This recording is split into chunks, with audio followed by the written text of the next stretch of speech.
മാത്സിലേക്ക് എല്ലാ കൂട്ടുകാർക്കും സ്വാഗതം. ഇന്ന് പരിചയപ്പെടുന്നത് ബ്ലഡ് റിലേഷൻസിൻ്റെ ഡിഫറെൻറ്റ് ടൈപ്പ് ക്വസ്റ്റ്യൻസ് ആണ്.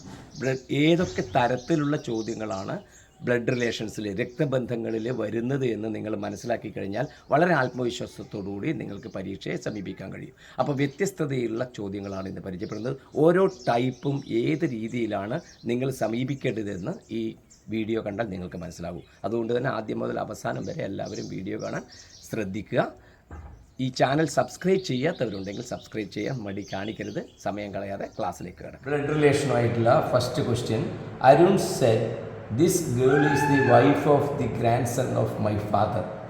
Who is Arun to that girl? മലയാളത്തിൽ നമ്മൾ പറയുകയാണെങ്കിൽ അരുൺ പറഞ്ഞു, ഈ പെൺകുട്ടി എൻ്റെ അച്ഛൻ്റെ ചെറുമകൻ്റെ ഭാര്യയാണ്. ആ പെൺകുട്ടിക്ക് അരുൺ ആരാണ് എന്നുള്ളതാണ് ചോദ്യം. ബ്രാക്കറ്റിൽ അതിൻ്റെ ആൻസർ തന്നിട്ടുണ്ട്. അപ്പോൾ ഈ ബ്ലഡ് റിലേഷൻ രക്തബന്ധം നമുക്ക് എങ്ങനെ കണ്ടുപിടിക്കാമെന്ന് പറഞ്ഞാൽ ഇതുമായി ബന്ധപ്പെട്ടിട്ടുള്ള പ്രത്യേകമായിട്ടൊരു വീഡിയോ ചെയ്തിട്ടുണ്ട്. കുട്ടികളിത് കാണുക. ഇന്നത്തെ വീഡിയോയിൽ ഏതെല്ലാം ടൈപ്പ് ചോദ്യങ്ങളാണ് ബ്ലഡ് റിലേഷൻസിൽ രക്തബന്ധത്തിൽ വരുന്നതെന്ന് നമ്മൾ പരിചയപ്പെടുത്തുകയാണ്. അപ്പോൾ ബ്ലഡ് റിലേഷൻസ് നമ്മൾ പറഞ്ഞ സമയത്ത് 3 തരത്തിലുള്ള തട്ടുകളായിട്ടാണ് ആളുകളെ തിരിക്കുന്നത്. ഒരു തട്ടിൽ വരുന്നത് ഫാദർ, മദർ, അതേപോലെ തന്നെ അങ്കിള്, ഓണ്ട്, ഇങ്ങനെ വരുന്ന ആളുകളാണ് ഒരു തട്ടിൽ വരുന്നത്. ഇനി ഇവരുടെ താഴെ വരുന്നത് മകൻ, സൺ, ഡോട്ടർ, നീസ്, ഇങ്ങനെയുള്ള ആളുകളൊക്കെയാണ്. നെഫ്യൂ, നീസ് എന്നൊക്കെ പറയുന്നതാണ് ഈ രണ്ടാമത്തെ ടൈപ്പിൽ വരുന്നത്. അവരുടെ പ്രായം കുറഞ്ഞ തലമുറ, നെക്സ്റ്റ് ജനറേഷൻ, അതിന് മുകളിലുള്ള ജനറേഷൻ, അതായത് ഗ്രാൻഡ് ഫാദർ, അതേപോലെ തന്നെ ഗ്രാൻഡ് മദർ, ഇങ്ങനെയുള്ളവരാണ് ഏറ്റവും മുകളിൽ വരുന്നത്. ഈ 3 ബന്ധങ്ങളെക്കുറിച്ച് നമ്മൾ അറിയണം. അതായത് അച്ഛൻ, അമ്മ എന്നുള്ള ഒരു ജനറേഷൻ, മകൻ, മകൾ എന്ന് പറയുന്ന അതിൽ താഴെയുള്ള ജനറേഷൻ, അപ്പൂപ്പൻ, അമ്മൂമ്മ എന്ന് പറയുന്നത് അച്ഛൻ്റെ അമ്മയുടെയും മുകളിൽ വരുന്ന ഒരു റിലേഷൻ. ഇങ്ങനെ നമുക്ക് ഓരോരോ ആളെക്കുറിച്ച് പറയുമ്പോൾ എഴുതാൻ കഴിഞ്ഞാൽ വളരെ ഈസി ആയിട്ട് നമുക്ക് ഈ പ്രോബ്ലം ചെയ്യാൻ പറ്റും.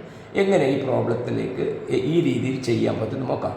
അരുൺ സെഡ്, അരുൺ പറയുകയാണ്, ഈ പെൺകുട്ടി എൻ്റെ അച്ഛൻ്റെ ചെറുമകൻ്റെ ഭാര്യയാണ്. എൻ്റെ ഉദ്ദേശിക്കുന്നത് അരുണാണ് അല്ലേ? അപ്പോൾ അരുൺ ഇവിടെ വരിക. അരുണിന് ആദ്യം നമ്മൾ എഴുതുക. അരുണിൻ്റെ അച്ഛൻ, അരുണിൻ്റെ അച്ഛൻ എവിടെ വരും? അരുണിൻ്റെ മുകളിൽ വരും. അരുണിൻ്റെ അച്ഛൻ്റെ, അതായത് ഫാദർ, അരുണിൻ്റെ അച്ഛൻ്റെ ചെറുമകൻ എന്ന് പറഞ്ഞാൽ മകൻ്റെ മകനോ മകളുടെ മകനോ ആണ് ആര് ചെറുമകനായിട്ട് വരിക. നമ്മൾ ഗ്രാൻഡ് സൺ, ഗ്രാൻഡ് ഡോട്ടർ എന്നൊക്കെ പറയുന്നത്. അപ്പോൾ അത് ഇവിടെ വരും. ഈ അച്ഛൻ, അരുണിൻ്റെ അച്ഛൻ്റെ ഗ്രാൻഡ് സൺ എന്ന് പറയുമ്പോൾ അരുണിൻ്റെ താഴെ വരുന്നതായിരിക്കും അല്ലേ? കാരണം ഇയാളുടെ ഇടയിൽ വരുന്നതല്ല, ഇത് മകനല്ലേ. അപ്പോൾ ഇവിടെയാണ് ആര് വരിക?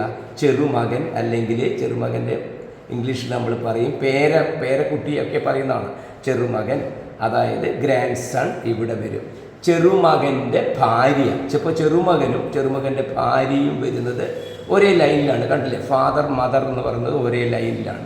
അപ്പോൾ ചെറുമകൻ്റെ ഭാര്യ. ഇനി നോക്കിക്കോളൂ, അരുണിൻ്റെ അച്ഛൻ്റെ ഗ്രാൻഡ് സൺ, കണ്ട, ഗ്രാൻഡ് ഫാദറും ഗ്രാൻഡ് സണ്ണും വരുന്നത് എന്താ? ഈ അച്ഛൻ്റെ അച്ഛൻ്റെ അമ്മയുടെ തൊട്ട് മുകളിലും ഗ്രാൻഡ് ഫാദർ ഉണ്ടാവും, അത് തൊട്ട് താഴെ മകളുണ്ടാവും. അപ്പോൾ ഈ തരത്തിൽ ഈ റിലേഷൻ ഇവിടെ കൃത്യമായിട്ട് വന്നിട്ടുണ്ട്.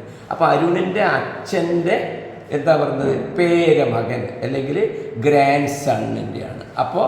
അപ്പോൾ നമുക്ക് എന്താണ് ഇവിടെ പറയുന്നത്? Arun to that girl. അപ്പോൾ അരുണ് ഈ പെൺകുട്ടിക്ക് ആര് ആയി വരും എന്നുള്ളതാണ്. അപ്പോൾ അരുണിൻ്റെ അച്ഛൻ്റെ ചെറുമകൻ്റെ ഭാര്യയാണ്, അതായത് അരുണിൻ്റെ മകൻ്റെ ഭാര്യയാണ്. അപ്പോൾ അരുണ് ഈ മകൻ്റെ ഭാര്യ ആണ് ഇവർ വരുന്നത്. അപ്പോൾ ഈ മകൻ്റെ ഭാര്യയ്ക്ക്, ചെറുമകന് അരുണ് അച്ഛനായിട്ട് വരും, ചെറുമകൻ്റെ ഭാര്യയ്ക്ക് അരുണ് ആരായിട്ട് വരും? നമ്മൾ മലയാളത്തിൽ അമ്മായി അപ്പൻ എന്ന് പറയും, അതായത് ഫാദർ ഇൻ ലോ എന്ന് പറയും. അപ്പോൾ ഒന്നാമത്തെ ആൻസർ മലയാളത്തിൽ എഴുതുകയാണെങ്കിൽ അമ്മായി അപ്പൻ അവിടെ തന്നിട്ടുണ്ട്. ഇംഗ്ലീഷിൽ എഴുതുകയാണെങ്കിൽ നമുക്ക് കിട്ടും ഫാദർ ഇൻ ലോ. ഓക്കെ, ഭർത്താവിൻ്റെ അച്ഛൻ ആയിട്ട് വരും. ഓക്കെ, അപ്പോൾ ഒന്നാമത്തെ ക്വസ്റ്റ്യൻ്റെ രീതി മനസ്സിലായല്ലോ. ഈ തട്ടിൽ നമ്മൾ എഴുതണം. ഓക്കെ, ഇനി രണ്ടാമത്തെ ക്വസ്റ്റ്യൻ നോക്കിയോ. Point out to a photograph a man tells his friend she is the daughter of the only son of my father's wife. അപ്പോൾ എന്താ പറഞ്ഞത്? Pointing out to a photograph. ഒരു ഫോട്ടോഗ്രാഫ് ചൂണ്ടിക്കൊണ്ട് ഒരാൾ തൻ്റെ സുഹൃത്തിനോട് പറയുകയാണ്, അവൾ എൻ്റെ അച്ഛൻ്റെ ഭാര്യയുടെ ഏക മകൻ്റെ മകളാണ്. അപ്പോൾ ഈ ഒരാളാണ് സുഹൃത്തിനോട് പറയുന്നത്. എന്താണ് പറയുന്നത്? അവൾ എൻ്റെ അച്ഛൻ്റെ, അതായത് ഈ ഒരാളുടെ, ഈ ഒരാളാണല്ലോ പറയുന്നത്, അയാളുടെ അച്ഛൻ്റെ, അയാളുടെ അച്ഛൻ അപ്പോൾ ഇവിടെ വരും, അയാളുടെ അച്ഛൻ അതിൻ്റെ മുകളിൽ വരും, ഫാദർ ഇവിടെ വരും അല്ലേ. അതായത് ആ മാൻ ഇവിടെ എഴുതി, മാൻ്റെ ഫാദറിനെ ഇവിടെ എഴുതി, അയാളുടെ അച്ഛൻ്റെ ഭാര്യയുടെ, അച്ഛൻ്റെ ഭാര്യ ഇവിടെ വരും, ഇവിടെ വരും, അച്ഛൻ്റെ ഭാര്യ, അച്ഛൻ്റെ ഭാര്യയുടെ ഏക മകൻ്റെ. അപ്പോൾ ഈ ഒരാളാണ് ഇവിടെ ഉള്ളത്, ഒരാളുടെ അച്ഛൻ്റെ ഭാര്യയുടെ ഏക മകൻ എന്ന് പറയുമ്പോൾ ഇവരുടെ ഒരേ ഒരു മോനാണ് ആര്?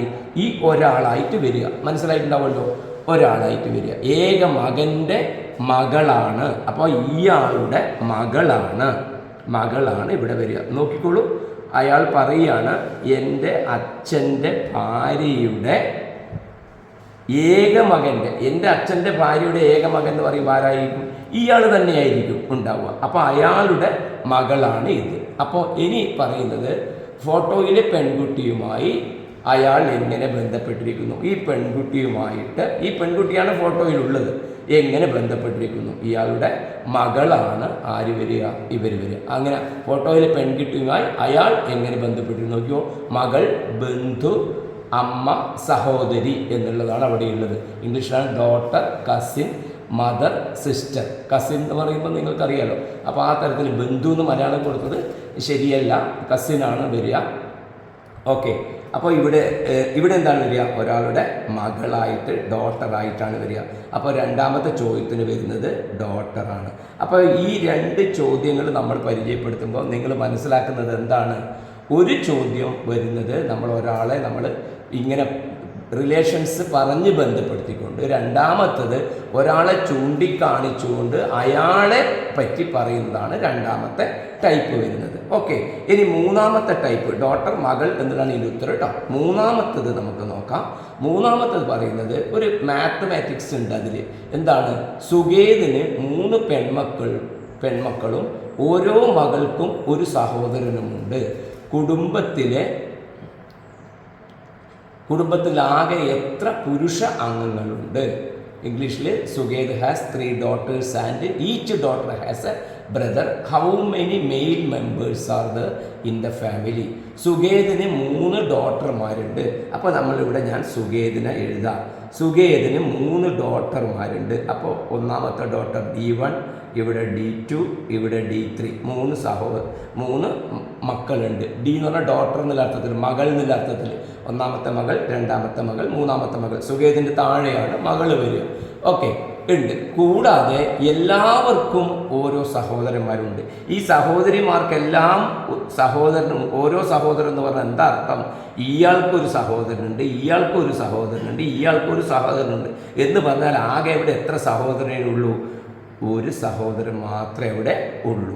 കാരണം ഈ ഒരു സഹോദരൻ ഉണ്ടായാൽ തന്നെ എല്ലാവരുടെയും സഹോദരനാണ്. നമ്മൾ തെറ്റിദ്ധരിക്കുന്നത് എന്താ? ഓരോരാൾക്കും ഒരു സഹോദരൻ എന്ന് പറയുമ്പോൾ നമ്മൾ 3 സഹോദരന്മാരുണ്ട് എന്ന് തെറ്റിദ്ധരിക്കും. അപ്പോൾ അതാണ് ഈ ചോദ്യത്തിൻ്റെ പ്രത്യേകത. അപ്പോൾ ഒരു സഹോദരനാണ് ഇവിടെ ഉണ്ടാവും. ഈ ഒരു സഹോദരൻ ഉണ്ടായാൽ തന്നെ 3 സഹോദരിമാർക്കും ഓരോ സഹോദരനേ ഉണ്ടാവുള്ളൂ. ഓക്കെ, എന്നിട്ട് എന്താണ് ചോദിച്ചത് അവിടെ ആകെ മെയിൽ മെമ്പേഴ്സ് എത്രയുണ്ട്, പുരുഷന്മാരായിട്ടുള്ളവർ എത്രയുണ്ട് എന്നുള്ളതാണ്. സുഗേത് പുരുഷനാണ്, നമുക്കറിയാം. ഈ ബ്രദറും പുരുഷനാണ്, മറ്റെല്ലാം സഹോദരിമാരാണ്, ഫീമെയിലാണ് വരിക. അപ്പോൾ ടോട്ടൽ ആൻസർ എത്ര വരും? ആൻസർ നമുക്ക് കിട്ടും 2. ഓപ്ഷനിൽ നമുക്ക് 2 എന്ന് കാണാൻ പറ്റും. അപ്പോൾ അങ്ങനെയുള്ള ഒരു പ്രോബ്ലവും വരുന്നുണ്ട്. Okay, yes. 4th question. ഇനി ഈ ഒരു ടൈപ്പും കൂടെ പഠിച്ചാൽ നിങ്ങൾക്ക് ബ്ലഡ് റിലേഷൻസിലെ എല്ലാ മോഡൽ ചോദ്യങ്ങളും ആയി. നോക്കിക്കോളൂ, ഇവിടെ നിങ്ങൾക്ക് തന്നിട്ടുണ്ട് A+B എന്നാൽ ബിയുടെ പുത്രനാണ് എ. അതിൻ്റെ ഇംഗ്ലീഷും അവിടെ ഉണ്ട് കേട്ടോ. A-B എന്നാൽ ബിയുടെ ഭാര്യയാണ് എ. A×B എന്നാൽ ബിയുടെ സഹോദരനാണ് എ. A/B എന്നാൽ ബിയുടെ അമ്മയാണ് എ. A=B എന്നാൽ ബിയുടെ സഹോദരിയാണ് എ. എങ്കിൽ P+R - Q എത്ര എന്നുള്ളതാണ് ചോദ്യം. ഞാനിവിടെ എഴുതാം P+R ആർ മൈനസ് ക്യൂ എന്താണ് എന്നുള്ള ചോദ്യം. പി പ്ലസ് ആർ മാത്രമേ ഉള്ളൂ എങ്കിൽ നിങ്ങൾക്ക് പറയാൻ പറ്റും. എന്തുകൊണ്ട്? എ പ്ലസ് ബി എന്ന് പറഞ്ഞാൽ നമ്മൾക്ക് തന്നിട്ടുണ്ട് ബിയുടെ പുത്രനാണ് എ തന്നിട്ടുണ്ട്. അപ്പോൾ എ പ്ലസ് ബി ബിയുടെ പുത്രനാണ്. നോക്കിക്കോളൂ, ഇവിടെ ഞാൻ എഴുതാം ബിയുടെ പുത്രൻ, അതായത് B is the son of A. ബിയുടെ പുത്രനാണ് എ. എന്താണ്? A is the son of B ആണ് എ പ്ലസ് ബിയുടെ മീനിങ്. ഓക്കെ, അപ്പോൾ അങ്ങനെയാണെങ്കിൽ പി പ്ലസ് ആർ എന്തായിരിക്കും? അതേമാതിരി നമുക്ക് എഴുതാം. പി പ്ലസ് ആർ എന്ന് പറഞ്ഞാൽ ആറിൻ്റെ പുത്രനാണ് പി. ഇംഗ്ലീഷിലാണെങ്കിൽ P is the son of R. Okay, P plus R എന്ന് പറഞ്ഞാൽ P is the son of R. P ആണ് സൺ, അതായത് പി ആണ് മകൻ. അപ്പോൾ ഈ പി പ്ലസ് ആർ മാത്രമേ ചോദിച്ചിട്ടുണ്ടെങ്കിൽ നമുക്ക് റിലേഷൻ എഴുതാൻ പറ്റും. ആറിൻ്റെ പുത്രനാണ്, മകനാണ് പി എന്ന് എഴുതാൻ നമുക്ക് പറ്റും. ഓക്കെ, പക്ഷേ ഇവിടെ മൈനസ് ക്യൂവും തന്നിട്ടുണ്ട്. അപ്പോൾ ഇങ്ങനെ വരുമ്പോൾ നിങ്ങൾ അറിയേണ്ടത് പിയും ആറും തമ്മിലുള്ള ബന്ധമാണ് നമ്മൾക്കിപ്പോൾ ഇവിടെ കിട്ടിയത്. ഇനി ആറും ക്യൂവും തമ്മിലുള്ള ബന്ധവും കൂടി എഴുതണം. അതാണ് പലപ്പോഴും കുട്ടികൾക്ക് കൺഫ്യൂഷൻ ഉണ്ടാക്കുക. കുട്ടികൾ പി പ്ലസ് ആറ് കണ്ടുപിടിക്കും, പിന്നെ മൈനസ് ക്യൂ എന്ന് മാത്രം വിചാരിക്കും. അങ്ങനെയല്ല, പിയും ആറും തമ്മിലുള്ള ബന്ധം എഴുതുക, പിന്നെ ആറും ക്യൂവും തമ്മിലുള്ള ബന്ധം എഴുതുക. അത് ശ്രദ്ധിച്ചാൽ ഈ പ്രോബ്ലം വളരെ ഈസിയായി. ആർ മൈനസ് ക്യൂ എന്ന് പറഞ്ഞാൽ നിങ്ങൾക്ക് അവിടെ കണ്ടിട്ടുണ്ട്. എ മൈനസ് ബി എന്ന് പറഞ്ഞാൽ ബിയുടെ ഭാര്യയാണ് എ. അപ്പോൾ ഇവിടെ ക്യൂവിൻ്റെ ഭാര്യയാണ് ആര് വരിക? ഭാര്യയാണ് ആറ് വരിക. ക്യൂവിൻ്റെ ഭാര്യയാണ് ആറ് വരിക. അതായത് R is the wife of Q എന്നർത്ഥം. ആറ് വൈഫാണ് വരിക. അപ്പോൾ ഈ രണ്ടെണ്ണം കിട്ടി. ഇനി ഇതിൻ്റെ ചിത്രം വരച്ചാൽ ആൻസറായി. ഇങ്ങനെ കിട്ടിക്കുന്ന ചിത്രം നമുക്ക് വരയ്ക്കാൻ പറ്റും. ആറിൻ്റെ പുത്രനാണ് പി. അപ്പോൾ ആറ് മുകളിൽ വരും. യെസ്, പുത്രൻ എവിടെ വരും? താഴെ വരും. ഇംഗ്ലീഷ് ലെറ്റർ ആയതുകൊണ്ട്, പേരൊന്നും ഇല്ലാത്തത് കൊണ്ട് നമുക്ക് പിയെ, നമുക്ക് ആൺകുട്ടിയായതുകൊണ്ട് അതിനെ പ്ലസ് എന്ന് ഇടും. പെൺകുട്ടിയാണെങ്കിൽ നെഗറ്റീവ് ഇട്ടിട്ട് എഴുതുന്നത് നമുക്ക് നല്ലതാണ്. അപ്പോൾ ആറിൻ്റെ പുത്രനാണ് പി എന്ന് നമുക്ക് കിട്ടി. ആർ മൈനസ് ക്യൂ എന്ന് പറഞ്ഞാൽ ക്യൂവിൻ്റെ ഭാര്യയാണ് ആറ്. അപ്പോൾ ക്യൂവിൻ്റെ ഭാര്യയാണ് ആറ് എന്ന് പറയുമ്പം ആറും ക്യൂവും ഒരേ ലൈനിൽ വരും. കറക്റ്റ് അല്ലേ? അതിൽ ക്യൂവിൻ്റെ ഭാര്യയാണ് R. R is the wife of Q ആണ്. അപ്പോൾ ആറ് വൈഫാണ്, ഭാര്യയാണ്. അപ്പോൾ നമുക്കിങ്ങനെ എഴുതാൻ പറ്റും. ഇതാണ് ഈ രണ്ടെണ്ണത്തിൻ്റെയും, അതായത് P plus R minus Q എന്ന് പറയുന്നതിൻ്റെ ചിത്രം ഇതേമാതിരിയാണ് വരിക.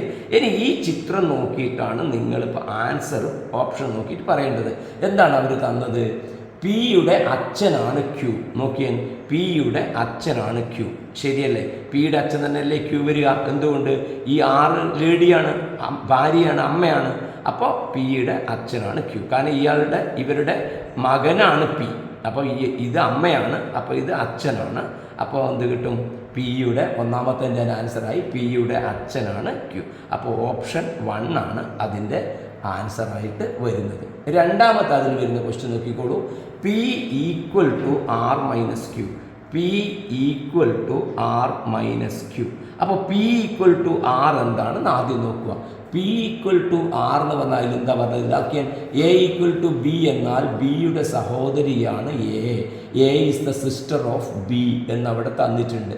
അപ്പോൾ ബിയുടെ സഹോദരിയാണ് എ. അപ്പോൾ പി ഉണ്ട്, ഇവിടെ ആറുണ്ട്. അപ്പോൾ ആറിൻ്റെ സഹോദരിയാണ് P. P is the sister of R. P is the sister of R എന്ന് പറയുമ്പോൾ അവർ എന്താണ് വരിക? സിസ്റ്റർ ബ്രദർ ആ റിലേഷനിലാണ് വരിക. അപ്പോൾ ആറും പിയും നമുക്ക് എന്തെഴുതാം? പിയെയും ആറിനെയും നമുക്ക് ഒരേ ലൈനിൽ എഴുതാൻ പറ്റും. ഇവർ ബ്രദർ സിസ്റ്റർ ആയിരിക്കാം, ചിലപ്പോൾ സിസ്റ്റർ ആയിരിക്കാം, എങ്ങനെയായിരിക്കും. പക്ഷെ നമുക്ക് പറയാൻ പറ്റും ആർ ഈസ് ദ സിസ്റ്റർ അല്ലേ? നമുക്ക് പി എന്താ പറഞ്ഞത്? ബിയുടെ സഹോദരിയാണ് എ എന്നാണ്. എ ഈക്വൽ ടു ബിയുടെ മീനിങ്. ബിയുടെ സഹോദരിയാണ് എ. അപ്പോൾ ആറിൻ്റെ സഹോദരിയാണ് പി. ആറിൻ്റെ സഹോദരി പി ആകുമ്പോൾ പി നമുക്ക് നെഗറ്റീവായിട്ട് എഴുതാം. ആറിന് നമുക്കിപ്പോൾ എഴുതാൻ കഴിയില്ല. പോസിറ്റീവാണോ നെഗറ്റീവാണോ എന്ന് എഴുതാൻ കഴിയില്ല. കാരണം ആർ എന്ന് പറഞ്ഞാൽ ലേഡിയും ആവാം, ഇതുമാതിരി രണ്ടും ആവാം. ഇത് ആണും ആവാം പെണ്ണും ആവാം ആറ്. അതുകൊണ്ട് ആറ് നമുക്ക് എഴുതാൻ കഴിയില്ല. പിന്നെ നമുക്ക് ധൈര്യത്തിൽ എഴുതാം. ഇനി ആർ മൈനസ് ക്യൂവിൻ്റെ മീനിങ് നോക്ക്. ആർ മൈനസ് ക്യൂ എന്ന് പറഞ്ഞാൽ എ മൈനസ് ബി അതിൽ തന്നിട്ടുണ്ട്. ബിയുടെ ഭാര്യയാണ് A. A is the wife of B എന്ന് തന്നിട്ടുണ്ട്. അപ്പോൾ ആർ മൈനസ് ക്യൂ എന്ന് പറയുന്നത് നമുക്ക് കിട്ടിയിട്ടുണ്ട്. ഈ ക്യൂവിൻ്റെ ഭാര്യയാണ് 6. ക്യൂവിൻ്റെ ഭാര്യയാണ് 6. ക്യൂവിൻ്റെ ഭാര്യ 6 ആയിട്ട് വരുന്ന സമയത്ത് നമുക്ക് എന്ത് കിട്ടും? സോറി എന്താണ് നമുക്ക് വരിക? രണ്ടാമത്തത് P = R + Q ആണ് ചോദ്യം കേട്ടോ. P = R + Q ആണ് ചോദ്യം. R + Q ആണ് ചോദ്യം. അപ്പോൾ P = R + P = Qൻ്റെ നമ്മളിവിടെ എഴുതി. പിന്നെ R + Q ആണ് കണ്ടുപിടിക്കേണ്ടത്. നമ്മൾ ചോദ്യം എഴുതി പകർത്തി എഴുതുമ്പോൾ തെറ്റിപ്പോയതാണ്. R + Q എന്ന് പറയുമ്പോൾ എന്താ വരിക? A + B എന്നാൽ ബിയുടെ പുത്രനാണ് എ. അപ്പോൾ R + Q എന്ന് പറഞ്ഞാൽ ക്യൂവിൻ്റെ പുത്രനാണ് R എന്ന് വരും. ക്യൂവിൻ്റെ പുത്രനാണ് R. അപ്പോൾ Q എവിടെ വരും? മുകളിൽ വരും. ക്യൂവിൻ്റെ പുത്രനാണ് R. കറക്റ്റ്. അപ്പോൾ ഇത് R എന്ന് പറഞ്ഞ് ഇപ്പം നമുക്ക് പോസിറ്റീവ് ആക്കിയിട്ട് എഴുതാം. ഐഡിയ മനസ്സിലായല്ലോ? ഓക്കെ. അപ്പോൾ അങ്ങനെയാണെങ്കിൽ ഓപ്ഷൻ നോക്കുക. ക്യൂവിൻ്റെ അമ്മായിയാണ് P അല്ലേ? അവിടെ നോക്കിയാൽ ആ തരത്തിൽ ആണോ നോക്കിയാൽ വരില്ലല്ലോ. ക്യൂവിൻ്റെ വരില്ല. ക്യൂ മുകളിലാണ് വരുന്നത്. അപ്പോൾ ആ തരത്തിൽ നമുക്ക് വരില്ല. കാരണം ഇയാളുടെ മകളാണ് ഇത് വരുന്നത്. അതുപോലെ ഇവർ ഈ തരത്തിലുള്ള റിലേഷൻ അല്ലേ? ഇവർ ബ്രദർ സിസ്റ്ററാണ് ഇവിടെ വരുന്നത്. ഇയാളുടെ അച്ഛനാണ് ഇത് വരുന്നത്. അപ്പോൾ അങ്ങനെ വരില്ല. P വരില്ല. ക്യൂവിൻ്റെ പുത്രിയാണ് P. ക്യൂവിൻ്റെ പുത്രിയാണ് P. കറക്റ്റ് വരുമല്ലോ? വരും. കാരണം എന്താ? ഇവർ തമ്മിൽ മകനും അച്ഛനും തമ്മിലുള്ള റിലേഷനാണ്. ഇവർ തമ്മിൽ ബ്രദർ സിസ്റ്റർ റിലേഷനാണ്. അപ്പോൾ ക്യൂവിൻ്റെ മകളാണ് എന്താ വരിക? പുത്രിയാണ് P. Is the daughter of Q എന്ന് പറയുന്ന രണ്ടാമത്തെ ഓപ്ഷനാണ് അവിടെ കറക്റ്റായിട്ട് വരുന്നത്. ഓക്കെ. ഈ ബന്ധത്തിൽ എഴുതുമ്പോൾ കുട്ടികൾ ശ്രദ്ധിക്കേണ്ട കാര്യം 3 എണ്ണമോ 4 എണ്ണമോ തരിക. ഇനി ഇതിൻ്റെ അപ്പുറം വേറെ ഒരു അക്ഷരം തന്നിട്ട് റിലേഷൻ പറഞ്ഞിട്ടുണ്ട് വിചാരിച്ചോ. അങ്ങനെ പറയുമ്പോൾ 2 എണ്ണം എടുത്തിട്ട് ആദ്യം ഒരു സ്റ്റേറ്റ്മെൻറ്റ് എഴുതുക. അടുത്ത 2 എണ്ണം എടുത്തിട്ട് അടുത്ത സ്റ്റേറ്റ്മെൻറ്റ് എഴുതുക. അടുത്ത 2 എണ്ണം എടുത്തിട്ട് അടുത്ത സ്റ്റേറ്റ്മെൻറ്റ് എഴുതുക. എന്നിട്ട് എല്ലാ സ്റ്റേറ്റ്മെൻറ്റും ഒന്നിച്ചിട്ടാക്കിയിട്ട് നമ്മളൊരു പിക്ചർ ഈ തരത്തിൽ അതിനെ എഴുതിയ കഴിഞ്ഞാൽ നമ്മൾക്ക് ആവശ്യമുള്ള ആൻസർ കിട്ടും. ഓക്കെ. ഇത് മനസ്സിലായിട്ടുണ്ടാവുമെന്ന് കരുതുന്നു. ഈ തട്ട് നമ്മൾ പറഞ്ഞില്ലേ, upper level, middle, upper, lower എന്ന് പറയുമ്പോൾ ആരൊക്കെ പരസ്പരം വരുമെന്ന് കൃത്യമായിട്ട് മനസ്സിലാക്കി കഴിഞ്ഞാൽ എല്ലാ ചോദ്യങ്ങളും നിങ്ങൾക്ക് ഈസി ആയിട്ട് ചെയ്യാൻ പറ്റും. ഓക്കെ. വീഡിയോ ഇഷ്ടമായാൽ ലൈക്ക് ചെയ്യാനും ഷെയർ ചെയ്യാനും മടി കാണിക്കരുത്. ആദ്യമായി കാണുന്നവരുണ്ടെങ്കിൽ ചാനൽ സബ്സ്ക്രൈബ് ചെയ്യാനും കൂടി അഭ്യർത്ഥിക്കുകയാണ്. പുതിയ ടോപ്പിക്കുമായി നമുക്ക് വീണ്ടും കാണാം. ബൈ.